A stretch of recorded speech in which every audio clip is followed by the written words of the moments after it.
Tantor Audio, a division of Recorded Books, presents Hell Mode, Volume 2, by Hamuo, translated by Taishi, narrated by Diontae Black. Chapter 1. Daily Life in the Granvelle Residence. It was now the end of October. Alan was currently in the garden of a residence belonging to Baron Granvelle, lord of his fiefdom.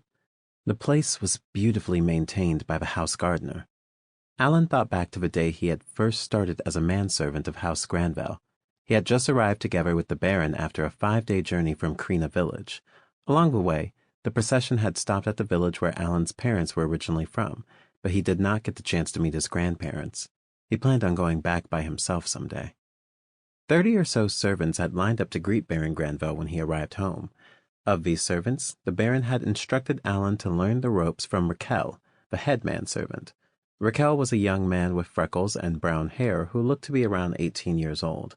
Apparently, he was a rather lazy worker, as the butler had warned Alan to not pick up his work ethic. Although Raquel often skipped work, he was good at caring for others. He would always answer any questions asked of him. He would even answer the questions no one had asked. So, when Alan had a spare moment, he asked Raquel the difference between a houseboy and a manservant. As it turned out, the two were very different. There was an established hierarchy among the service staff. Alan wrote down the whole list in his grimoire in order of superiority. Butler, housekeeper, gentleman-in-waiting, lady-in-waiting, head chef, coachman, cook, gardener, manservant, maidservant. The butler, housekeeper, head chef, and gentleman, and ladies-in-waiting were all considered upper servants. They each commanded great authority and were to be obeyed. The butler and housekeeper oversaw the entirety of the male and female staff respectively. The coachmen, chefs, gardeners, and maid and manservants were considered lower servants. Houseboys and housemaids were not even considered actual servants, and were, in so many words, just the help. In addition to the hierarchy of the serving staff, Raquel also let Alan in on an important fact regarding noble families. As it turned out, the concept of family among the nobility of this world was at odds with Alan's understanding of it from his prior life. That is to say, nobles here considered servants to be part of their family. Alan finally understood why Rodan had been so happy that he had started crying when Baron Granvelle offered to hire Alan. That offer to become a manservant had, at the same time, been an offer to join the Granvelle family. It was not easy to become a noble's manservant, even for a commoner. In fact, it was difficult enough becoming a houseboy, and yet Alan had gone straight from serf to manservant.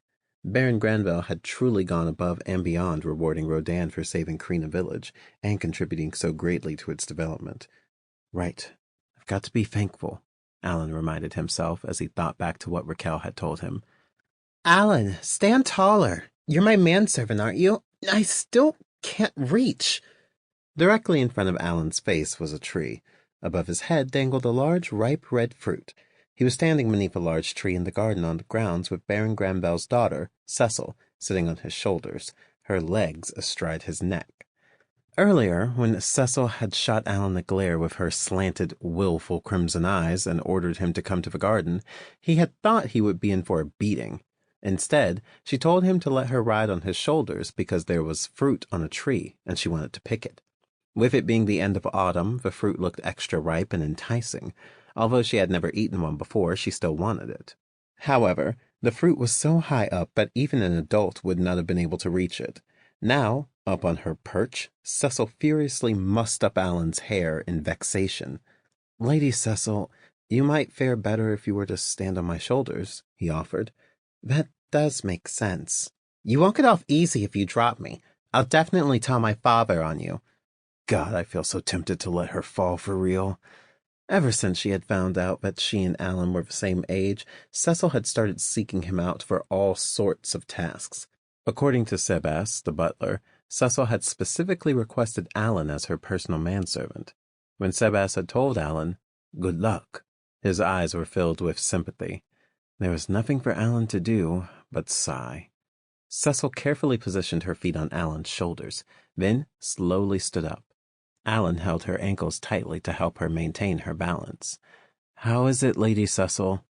"I still can't reach it. I can't reach it. Can you please just give up already? In that case, how about you stand on my hands and I lift you higher? Okay. Lift me up slowly. As he slowly lifted Cecil up, Alan ended up seeing her drawers, or pumpkin panties, or whatever they were called. Of course, he felt nothing from seeing an 8-year-old's underwear. He had, after all, lived for 35 years before even coming to this world. How is it, milady? He heard the sound of a fruit being plucked from its branch. I got it! Lower me slowly. Alan obediently brought Cecil back down to the ground. She was holding the vivid red fruit in her hands, smiling proudly. She had probably been wanting to pluck it for quite some time now. A quick wipe with her sleeves, then one big bite. The texture was apparently similar to an apple, judging by the crunch. As Alan watched on, thinking to himself, looks like Milady is a bit of a tomboy, the smile on Cecil's face disappeared. This tastes awful. As it turned out, the fruit was very sour. Cecil threw the fruit she had worked so hard to obtain onto the ground with a huff. Alan then noticed that the same fruit was scattered across the ground in great numbers, all rotting away to some degree. The gardener had not bothered to harvest them. Apparently, the fruit was not meant to be eaten. Well, there's that saying about fruit you can't reach being sour and all. I don't know any such saying. Don't tell me you knew this wasn't edible. No, I was not aware of it myself. Whew, that was close. I almost just blurted out like hell I did. Then it's fine. I now want to eat a popo to get this awful taste out of my mouth. Go to the kitchen and fetch me one. If I don't have any, go to the market and buy one.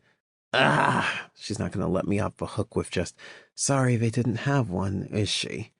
With no other choice, Alan headed straight to the kitchen. He had a bad feeling, and sure enough, the head chef told him they were out of popos. It was now confirmed. He would have to go all the way to town. He explained the situation to the butler, who then gave him a silver coin. Alan would not be forced to pay for it out of his own pocket. Alan then left through the back door used exclusively by the servants of a mansion. Generally, the servants were not allowed to use the front door. But honestly, going into town isn't all that bad. As a manservant, Alan's job basically entailed miscellaneous tasks. He would be asked to do any number of duties that may or may not have direct relevance to the care of the Baron's family. Raquel told Alan to expect to be sent out for errands quite frequently. The feudal lord's mansion was tucked away in a corner of the city. Upon stepping outside the grounds, Alan found himself in the noble's residential area, where minor nobility, such as knights and baronets, and influential members of the city lived. The market was farther beyond. To reach it on foot, it took 2 hours one way. Unlike the market in Krina village, the one in the city had a large variety of fruit available. Give me 1 popo, please. Sure thing, 1 silver.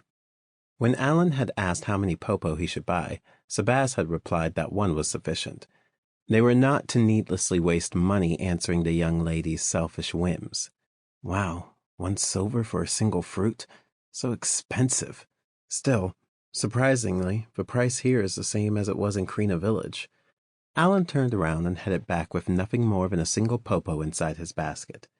There are so many different fruits at the market just now. I wonder if there's an orchard near the city.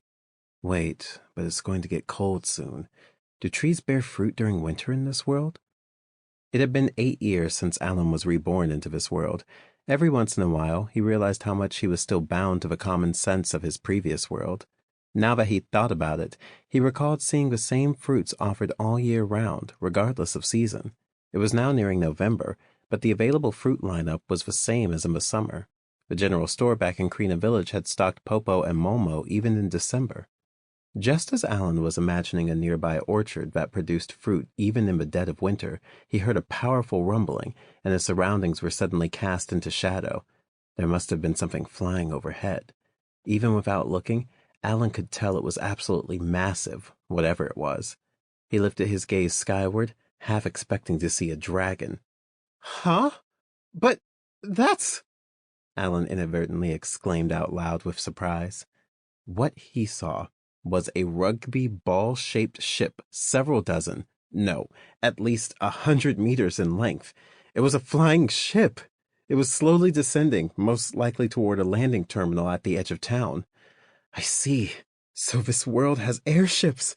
Oh, does that mean the fruits in the market are imported from tropical countries further south?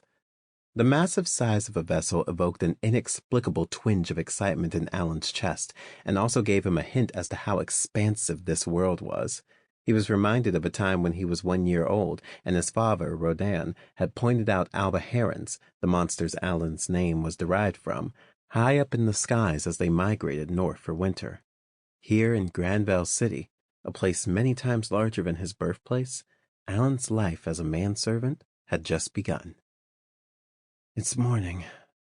Alan woke up to the distinctive scent of an old wooden building, one that reminded him of libraries and museums. He had yet to get used to the smell. No light shone through the slats of a wooden window in the small room. It was November, which meant the sun had not yet risen. Nevertheless, it was time to get out of bed. Alan checked his grimoire to confirm that his MP was full again, then proceeded to spend it all training as usual. Right now, Alan was in his private quarters. To his surprise, he had been assigned his own bedroom. At least, that was the nicer way of putting it. In reality, it was little more than a storage room in the attic of a mansion. It was only about 4.5 square meters, or 50 square feet, and it had a rather low ceiling. There was unused furniture and dinnerware stored there, so Alan could technically only use 2/3 of a room's space. It was therefore too cramped for a real bed, so Alan slept on a mattress on the floor. The only reason Alan had received this room in the first place was because all the other male servants' quarters were fully occupied. Those were all 4-person rooms, so Alan was actually quite happy about his arrangement. Having his own private space made things much more convenient for him, especially for when he wanted to test his skills, or even call out smaller summons. It's still double the size of a booth in an internet cafe. It's more than enough. Back in his days as Kenichi, he had gamed in internet cafes, so he knew how tiring it was to spend the night in a cubicle too cramped to stretch out his legs. With that perspective in mind, he did not have a single complaint about his current accommodations. Alan then changed into his work clothes. The threadbare hemp outfit he had once worn as a serf had been replaced by a mostly black, well-tailored suit. He had been instructed not to get it dirty, as it was his servant's uniform. Even the casual wear that he had been sleeping in before was of a much higher quality than what he had worn mere weeks ago. After getting dressed, he descended to the servants' dining hall on the first floor. There were already about 10 people in the servants' dining hall. Alan had just picked up a wooden tray when Raquel, who happened to be nearby, greeted him with a, "Hey there, morning," and invited him to sit together. Alan responded to the greeting and grabbed the seat across from him. Raquel was a rather caring person, and asked Alan questions like, "How are things?" and "Do you have any questions?" every day. "How's Lady Cecil treating you?" Raquel asked this morning, looking somewhat concerned. It was almost unheard of for a manservant to be appointed personal attendant to a member of a lord's family immediately upon entering service.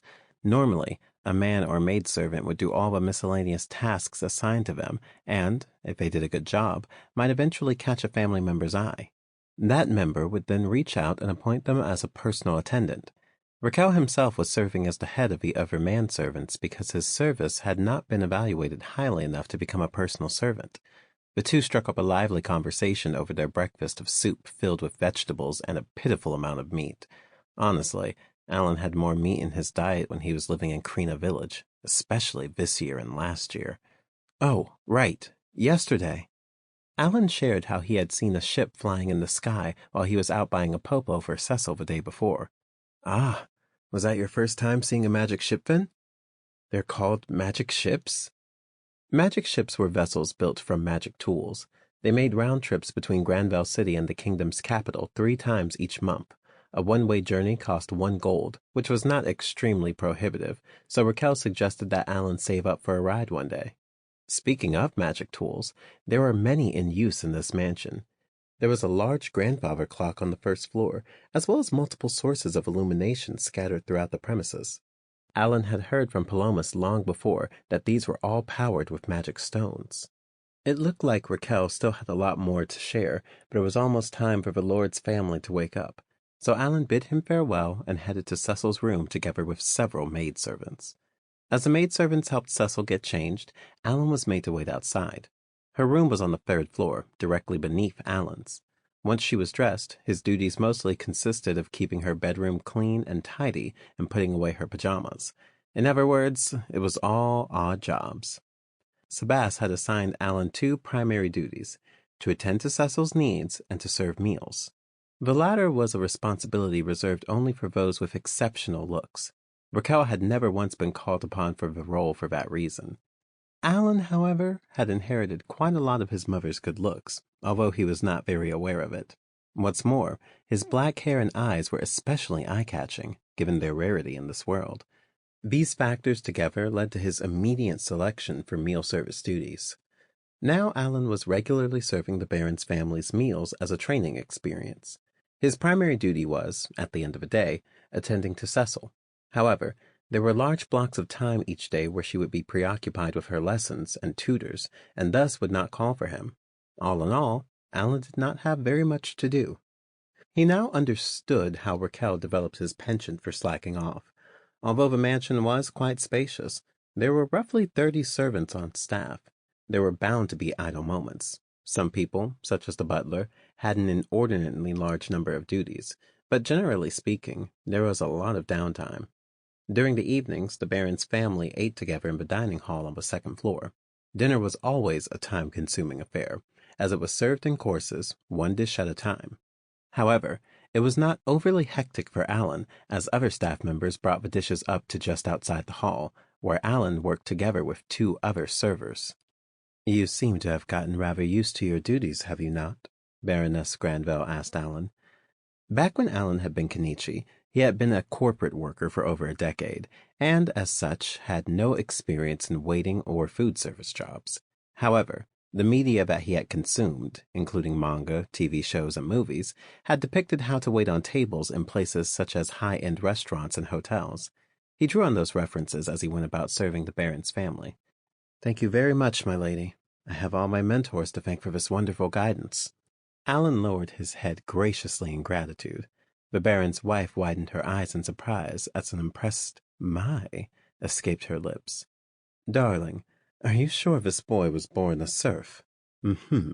He's even talentless, if you can believe it." "Huh? He looked into my talent?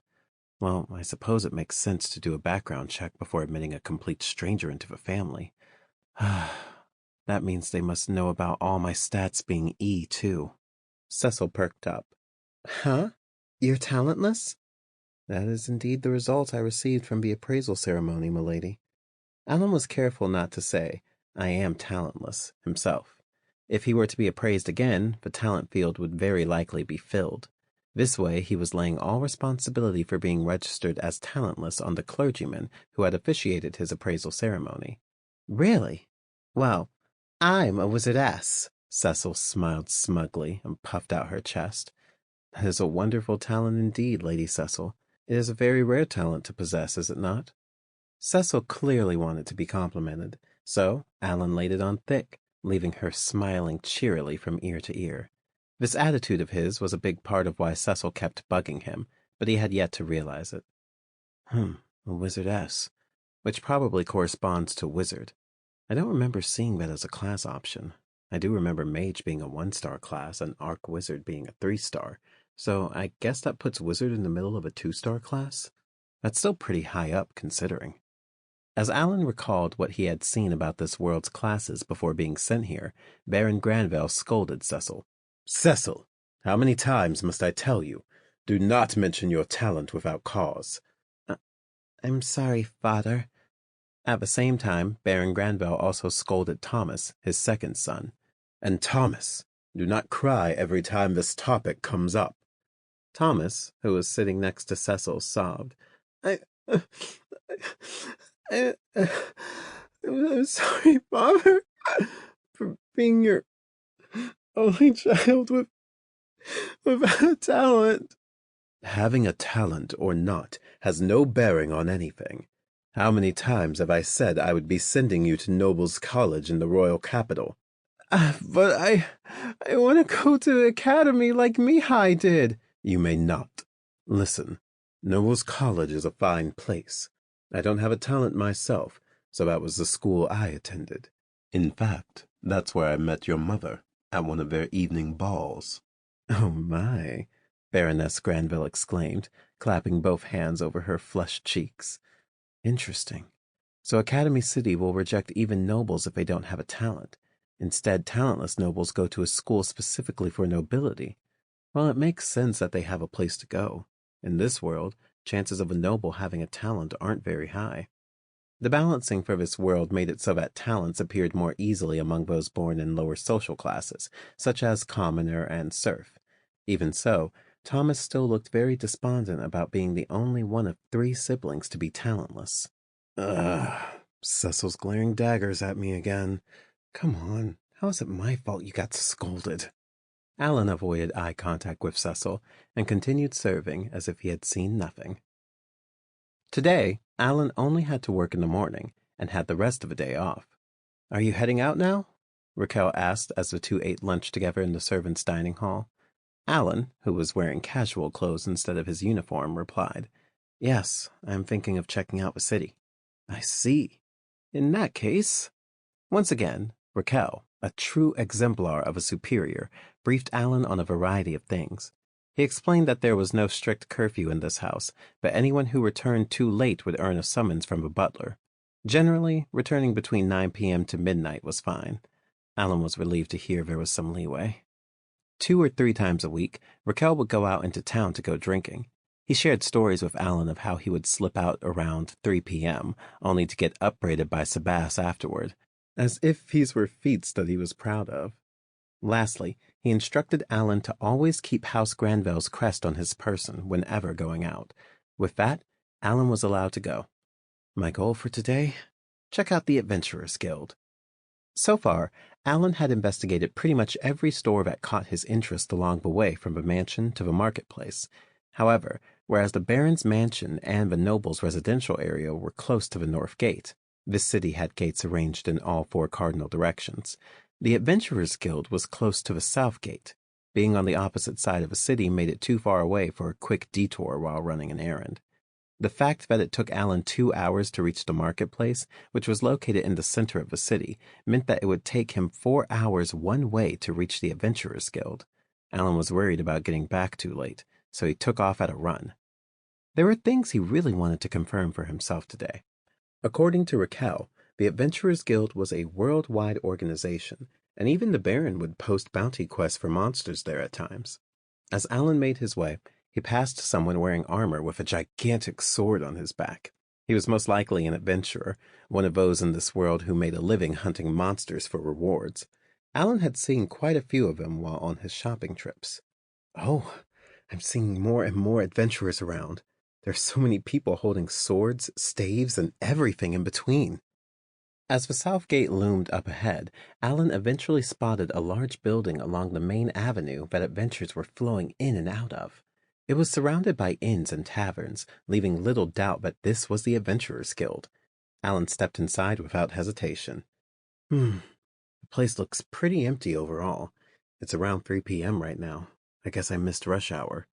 That's a relief. Quite a few gazes converged on Alan. Some because of his hair color, some because he was a child who had come into the guild by himself. However, he walked on, paying them no mind. So, can I become an adventurer? Indeed, this was precisely what Alan had wanted to confirm today. He approached the pretty woman standing behind a counter who had been staring at him the whole time. Excuse me. Yes, how can I help you? Can I become an adventurer?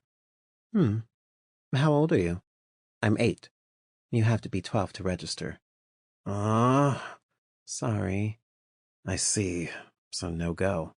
Alan had become a manservant as part of Baron Granvelle's reward to Rodan for his contributions to the development of Krina Village. While he planned on keeping at the work for now, the position was too restrictive to dedicate the entire rest of his life to. He was considering becoming a full-time adventurer after serving the Baron for a few years. When the time came, he could tell Rodan that he had tried it for a few years, but found that it did not suit him. He had wanted to get a leg up on his next career now, but had just learned that he could not actually become an adventurer until he turned 12. He was not finished yet, though. After all, the age requirement was not the only thing he wanted to confirm today. Changing topics, I want to know what kind of monsters live around Granvelle City. Do you have any reference materials that I can read? I'm sorry. Only adventurers are allowed to enter the reference room. Apparently, the receptionist was not at liberty to tell Alan anything. He thanked her, then stepped away from the counter. However, he had come all this way, even going so far as to use up half of his day off. He could not just go back with nothing to show for his efforts, so he started to check out the rest of the guild to glean whatever information he could. Oh, these must be quest posters. One wall was covered all over with sheets of parchment and torn-off stubs, most likely remnants of posters already torn off the wall. Okay, so this wall is where adventurers get quests from. The details on the posters were written in Japanese, so Alan was able to read them without issue. Each poster detailed the target monster's name and rank, and the reward for killing it. Horned rabbit, rank E, 1 copper. Goblin, rank D, 5 copper. Big toad, rank D, 8 copper. Orc, rank C, 3 silver. Armored ant, rank C, 3 silver. There was a bit of variety among the monsters mentioned, with all the targets lined up along the length of a board according to rank. Alan promptly wrote everything down in his grimoire. Problem is, they don't say where each kind of monster is found. Does that mean they appear everywhere? Hey, what's a brat doing in a place like this? Kiddo, this ain't a place for squirts like you. Just as Alan was getting absorbed in his thoughts, a voice broke his concentration. He turned around to find a man standing before him. He appeared to be in his early 20s and had countless scars across his arms and face. There was a sword on his waist. I'm already on my way out. Alan had caught on that he was not very welcome here and did not want to bother with getting messed with, so he decided to leave. However, as a shot in the dark, he decided to try asking the adventurer who had just addressed him the question that had just popped into his mind. Mister, why don't these quest posters say where the monsters are located? Huh? Well, that's because they're all over the place, the man answered with a somewhat annoyed expression. According to him, the higher-ranked monsters gathered at the foot of the White Dragon Mountains. By that, he's referring to the mountains on the other side of Krina Village, right? Or does the range extend that far, this close to the city? Alan had yet to see a map of this world, or even of this fiefdom. There was probably one in the mansion's study, but servants were not allowed in that room. The adventurer revealed that the ranks of monsters increased the further they were from Granvelle City. Alan made sure to properly write down everything he said. Near Granvelle City, rank E monsters. 1 day's walk, rank E to D monsters. 3 days' walk, rank D to C monsters. 7 days' walk, rank C to B monsters. There was also a poster for a murder gulch with a high completion reward that no one seemed interested in picking up. Murder gulch, rank B, 200 gold. Currently located, Ramba Village. Wow, the reward amount suddenly jumped way up. Is no one going to kill this murder gulch? Alan asked the adventurer, who was actually answering quite a few of his questions. As it turned out, the murder gulch was a monster that moved around frequently and arbitrarily. Even if someone was to head for Ramba Village right now, they could very well find their target gone and their trip a complete waste of time and effort. Add this to the fact that the murder gulch was on the stronger end of a rank B spectrum, and little wonder no one seemed interested in hunting it. In most cases, murder gulch quests remained up for so long that they were eventually left for the realm's knights to take care of. Then why hasn't anyone accepted this White Dragon quest? White Dragon, rank A. 1,000 gold. Currently located, White Dragon Mountains. The parchment at the far end of a board was completely discolored, as if it had been left untouched for decades. The promised reward for 1,000 gold coins was such a staggering amount that all other quests paled in comparison. Kiddo, how many more questions you got, huh? It's not like you've got anything to lose, right? Only after Alan promised this was the last thing he wanted to know did the adventurer sigh and relent. He explained that the White Dragon living in the White Dragon Mountains was too strong for anyone to defeat. However, there were mithril ore veins in the mountains, so the realm really needed the monster gone. Because of this, the reward for the quest kept going up until it eventually reached 1,000 gold. In other words, the mithril veins are precious enough to be worth more than the quest completion reward. That aside, even though this guy is really curt, he's actually a pretty nice guy. Did he originally talk to me because he was worried I might get into trouble being alone here? Just then, a voice called out to the man. "Raven, I'm done reporting to the guild." A girl who looked to be in her late teens approached. Sample complete. Ready to continue?